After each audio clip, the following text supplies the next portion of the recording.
2025. It is 9 a.m. Eastern Standard Time. And good morning to you all and to the rest of the world listening through static, sirens, and survival mode.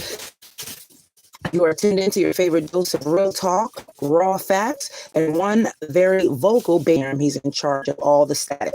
Okay, he's on air with me this morning, ready to remind us all what innocence sounds like in a world gone sideways. Now, let's go ahead and get into it. We're not going to sugarcoat it at all. COVID-19 didn't just come through. It coughed and it left, right? It's called COVID. Didn't just come, cough, and leave. It kicked the door down, turned off the lights, stole your job, broke your mind, and then left the front gate wide open for everything we are dealing with now. What we are living through in 2025 isn't just war. It's not just recession. It's not just inflation.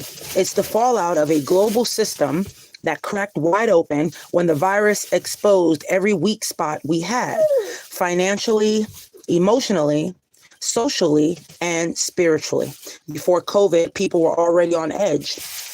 But once that virus hit, it was game over for, quote, normal, end quote. Businesses shut down. Entire families lost income overnight. Kids went from classrooms to kitchen tables with Wi-Fi weaker than their motivation.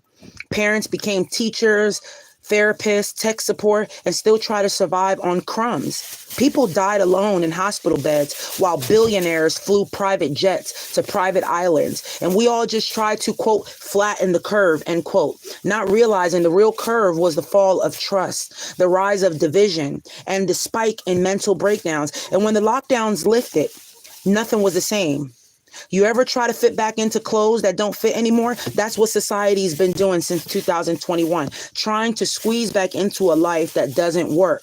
That's why people quit their jobs. That's why, quote, normal doesn't feel normal anymore. That's why prices are through the roof.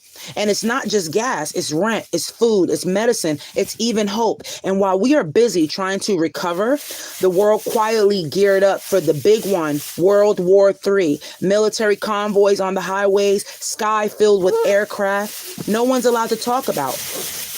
Banks are closing early. Governments are spending billions on weapons while everyday folks can't even afford breakfast. And through it all, the same people who told us to, quote, stay home and stay safe, end quote, now expect us to pick up rifles, pay $7 for bread, and they expect us to smile through it. So let's talk truth. We're in modern day Great Depression, mentally, economically, spiritually, but this time the soup lines are digital. There are eviction notices on email. There are GoFundMe pages for surgeries. There's moms crying in parked cars because they can't let their kids see them fall apart.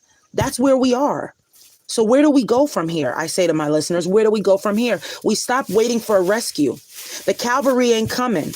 We are the cavalry. We build our own community. We barter. We grow food. We educate each other. We share real info, not clickbait. We support the small businesses barely hanging on. We unplug from the fantasy that the system's going to fix itself. You want survival? Well, it starts in the mind. If you want peace, it starts at your front door. And if you want some type of hope, it starts with your voice, your choices, and yes, even your kids in the background making noise while you try to hold the world together. So take this as your Monday morning wake-up call. COVID was the warning. World we are in now. That's the result of ignoring it. But you're still here. You're still listening. You're still breathing. And that means the story ain't over. So this is your host. I'm Pavi OG, live with Baby Victor in the background as the co-host, reminding you that even in the noise, there's still clarity. Even in the chaos, there's still power. And even in war, there's still people worth fighting for.